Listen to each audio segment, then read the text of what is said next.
আউযু বিল্লাহি মিনাশ শাইতানির রাজিম। বিসমিল্লাহির রহমানির রহিম। প্রিয় দর্শকবৃন্দ, আসসালামু আলাইকুম ওয়া রাহমাতুল্লাহ। যোহরের পর প্রচণ্ড রোদে সিজদায় গোপন তাসবিহটি পড়ুন। অশান্তি, দুঃখ, বিপদ দূর হয়ে যাবে, রিজিক বৃদ্ধি পাবে, অসম্ভব সম্ভব হবে, ব্যর্থতা পরাজিত হবে, ভাগ্যের তালা খুলে যাবে। আপনি কি দুনিয়ার পেছনে ছুটতে ছুটতে ক্লান্ত হয়ে পড়েছেন? দুনিয়ায় কোনো কিছুতেই সফলতা পাচ্ছেন না, সব কাজে ব্যর্থ হয়ে যাচ্ছেন? কোনো কাজে সফল হতে হতেও কি শেষ মুহূর্তে ব্যর্থ হয়ে যাচ্ছেন? ঘরে সবসময় অশান্তি লেগেই আছে, অভাব দারিদ্রতা কি আপনার পিছু ছাড়ছে না? অসম্ভবকে সম্ভব করতে হলে, সকল ব্যর্থতা দূর করে সফলতা পেতে হলে, মাটি ধরলে যেন সোনা হয়ে যায়, তার জন্য যোহরের পর একটি গোপন সেজদার কথা বলবো। হয়তো আপনার ঘরের জায়নামাজটি আজ সবচেয়ে বেশি অবহেলিত। আজ জানতে পারবেন এমন এক গোপন সেজদার রহস্য, যা আপনার ভাগ্যের তালা খুলে দিতে পারে। বিশ্বাস করুন, যোহর থেকে আসরের মধ্যে সেজদায় গিয়ে একটি বিশেষ দোয়া করলে মরুভূমির বালিও আপনার জন্য হীরা মণি মুক্তায় পরিণত হতে পারে। কিভাবে এক চরম অভাবী মানুষের থলে ভর্তি বালু সোনা আর হীরায় বদলে গিয়েছিল। কেন? নবী করিম সাল্লাল্লাহু আলাইহি ওয়াসাল্লামের প্রিয় সাহাবীর পা ইবাদত করতে করতে ফুলে যেত। রিজিকের অভাব দূর করার সেই পরীক্ষিত আমলটি জানতে ভিডিওটি একদম শেষ পর্যন্ত দেখুন। আজকের এই কয়েকটা মিনিট আপনার জীবনের মোড় ঘুরিয়ে দিতে পারে। আল্লাহর রহমত ও কুদরত অপরিসীম। তিনি চাইলে মুহূর্তের মধ্যে আপনার পাহাড় সম বিপদ দূর করে দিতে পারেন। আপনি কি বিশ্বাস করেন যে আল্লাহ আপনার সব না বলা কথা শুনেন এবং আপনার মনের নেক আশা পূরণ করতে পারেন? যদি আপনার মনে আল্লাহর উপর সেই অগাধ বিশ্বাস থেকে থাকে, তবে এখনই কমেন্টে ইয়া আল্লাহ লিখে আপনার মনের একটি ইচ্ছার কথা জানান। কে জানে, হয়তো আপনার এই আরজি আর আমাদের সবার আমিন বলার উসিলায় আজই আপনার দোয়া কবুল হয়ে যেতে পারে। আল্লাহ তাআলা বলেন, হে মাহবুব, যখন আমার বান্দারা আপনার কাছে আমার সম্পর্কে জিজ্ঞেস করে, তখন তাদের বলে দিন যে আমি তাদের কাছেই আছি।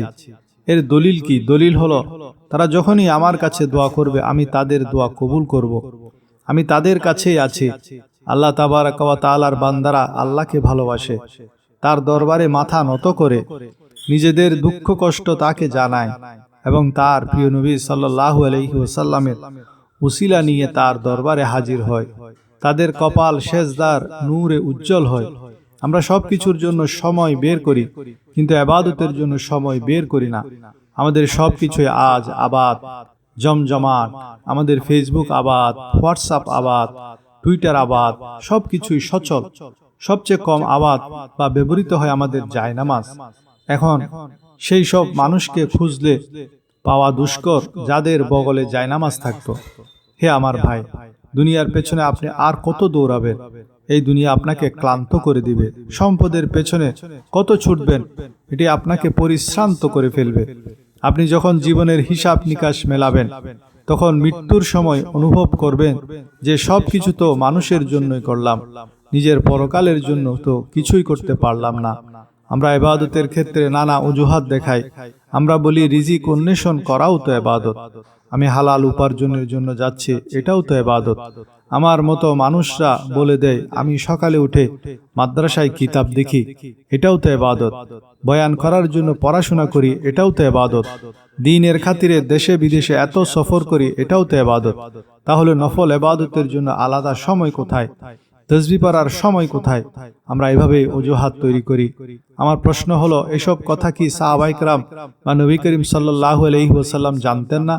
আপনারা একটু ভেবে দেখুন, নবীজি সাল্লাল্লাহু আলাইহি ওয়াসাল্লাম সশরীরে প্রচারের জন্য মাত্র 23 বছর সময় পেয়েছিলেন। পুরো পৃথিবীতে দ্বীন ছড়াতে হয়েছে। ঘরে 11 জন স্ত্রী, 4 জন কন্যা এবং তাদের সন্তানদের দেখাশোনা করতে হয়েছে। সব কাজ সামলাতে হতো।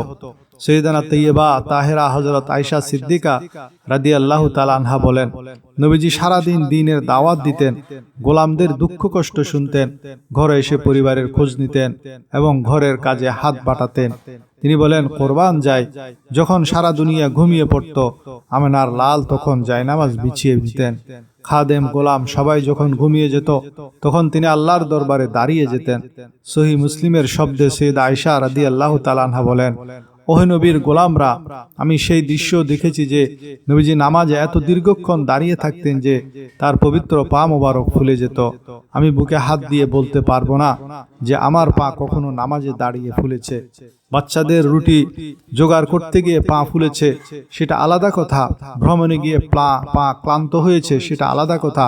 কিন্তু ইবাদতে, এটিও তো মুসলিম শরীফের হাদিস, এটিও তো দ্বীন, এটিও তো নবীজির সুন্নত, এটিও তো নবীজির চোখের শীতলতা।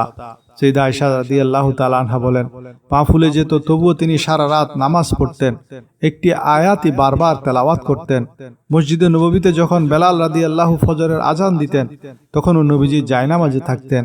একবার আমি আরজ করলাম, ইয়া রাসূলুল্লাহ, আল্লাহ তো আপনার সদকায় আগের পরের সব গুনাহ মার্জনা করে দিয়েছেন, আপনি নিষ্পাপ, তবু আপনি কেন এত কষ্ট করেন? আপনি তো শাফাআতকারী, আপনি তো নবীদের ইমাম। তখন হুজুর সাল্লাল্লাহু আলাইহি ওয়াসাল্লাম বললেন, আয়েশা, তুমি তো আল্লাহর নিয়ামতগুলো গণনা করলে, কিন্তু আফালা আকুনা আবদান শাকুরা, তিনি যদি আমাকে এত নিয়ামত দিয়ে থাকেন, তবে আমি কি তার কৃতজ্ঞ বান্দা হব না? যদি তিনি আমাকে এত দান করেন, তবে আমি কি তার সামনে সেজদা করব না? ও আমার ভাইয়েরা, আমরা অত্যন্ত গর্বিত যে আমরা নবীজির গোলাম, কিন্তু এই গোলামির শুকরিয়া হিসেবে কি কখনো 2 রাকাত নফল নামাজ পড়েছি যে হে আল্লাহ, তোমার শুকরিয়া যে তুমি আমাদের নবীজির গোলাম বানিয়েছ? মনে রাখবেন, নিজের রুহানি জীবনকে আবাদ করুন, ইস্তেগফার করুন এবং তাসবিহ পাঠ করুন। হযরত আব্দুল্লাহ ইবনে ওমর রাদিয়াল্লাহু ছিলেন হযরত ওমর রাদিয়াল্লাহু তাআলা আনহুর সাহেবজাদা। মক্কা মুকাররমায় তার কবর রয়েছে। আমি যখন তার জীবনী পড়েছি, তার প্রতি আমার ভালোবাসা বেড়ে গেছে। আপনারা জানেন, মক্কায় গিয়ে কারো মাজার বা কবর খুঁজে বের করা বেশ কঠিন কাজ। একবার আমি মক্কায় ছিলাম, এক গাড়ি চালক আমাকে বললেন, মাওলানা, আমি আপনাকে চিনি এবং ভালোবাসি, আপনাকে একটা কথা বলি। আমি বললাম, বলুন। তিনি বললেন, আপনি কি হযরত আব্দুল্লাহ ইবনে ওমর রাদিয়াল্লাহু তাআলা আনহুর কবর দেখতে চান? আমি ভাবলাম এটি সে বলছে না, আল্লাহ তার অন্তরে এই কথাটি দিয়েছেন। আমি বললাম, চলেন। হযরত আব্দুল্লাহ বিন ওমর রাদিয়াল্লাহু সম্পর্কে নবীজি বলেছিলেন, আব্দুল্লাহ এক নেক বান্দা, তিনি ছিলেন অত্যন্ত মুত্তাকি। তার বোন হযরত হাফসা রাদিয়াল্লাহু তাআলা আনহা ছিলেন নবীজির স্ত্রী। একদিন আব্দুল্লাহ তার বোনকে বললেন, নবীজি যখন ঘরে আসেন এবং তার মন যদি প্রফুল্ল দেখেন, তবে একটু জিজ্ঞেস করবেন তো আমার সম্পর্কে নবীজির ধারণা কি, তার দরবারে আমার অবস্থান কি।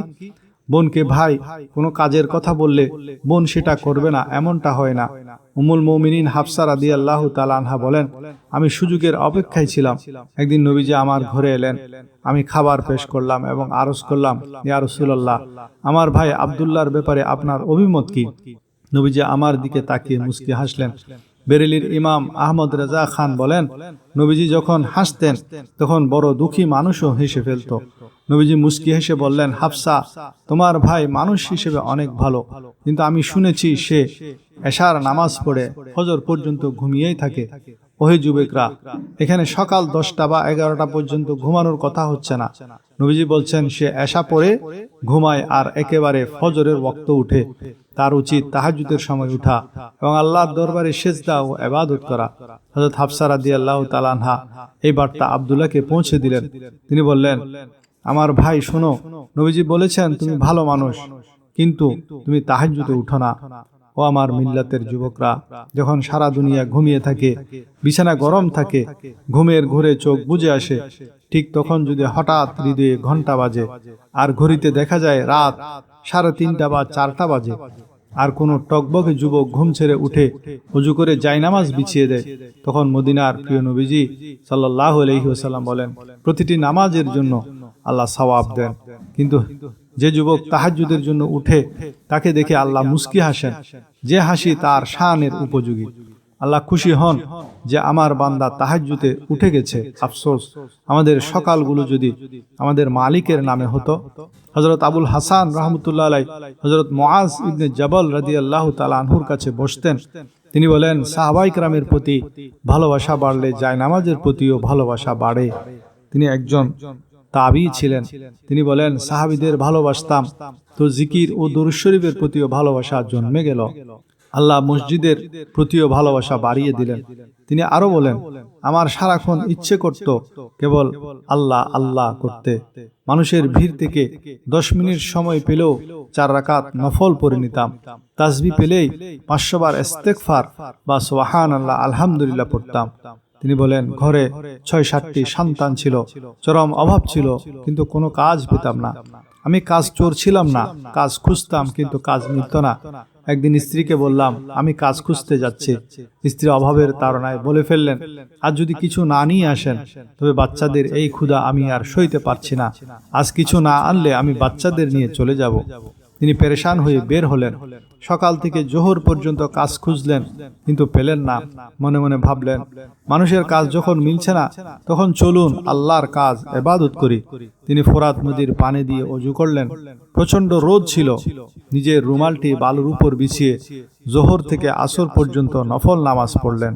একদিকে সূর্যের তাপ, অন্যদিকে সিজদার স্বাদ।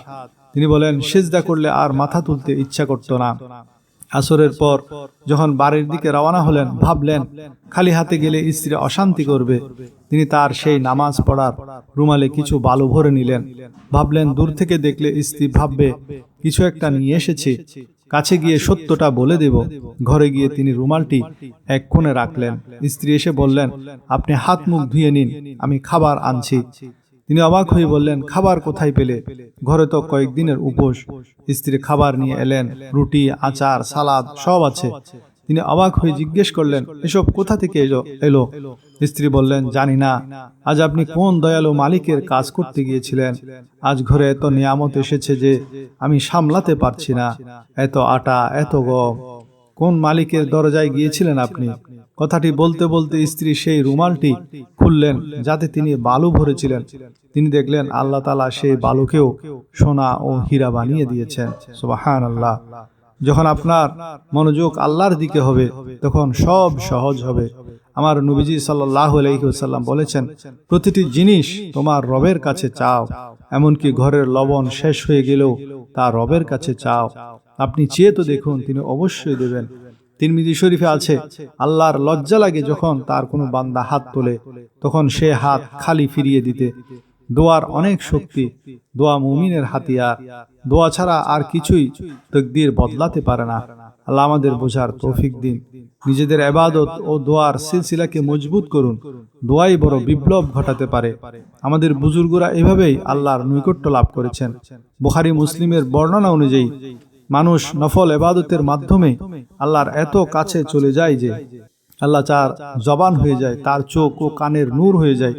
তাই ইবাদত করুন, এটি আপনাকে আল্লাহর কাছে নিয়ে যাবে। প্রিয় ভাইয়েরা, আজকের এই ভিডিওটি শুধু একটি গল্প নয়, এটি আমাদের রূহানি জীবনকে জাগিয়ে তোলার এক আহ্বান। এই কল্যাণকর কথাগুলো যদি নিজের মধ্যে সীমাবদ্ধ রাখেন, তবে হয়তো অন্য কেউ এই মহান শিক্ষা থেকে বঞ্চিত হবে।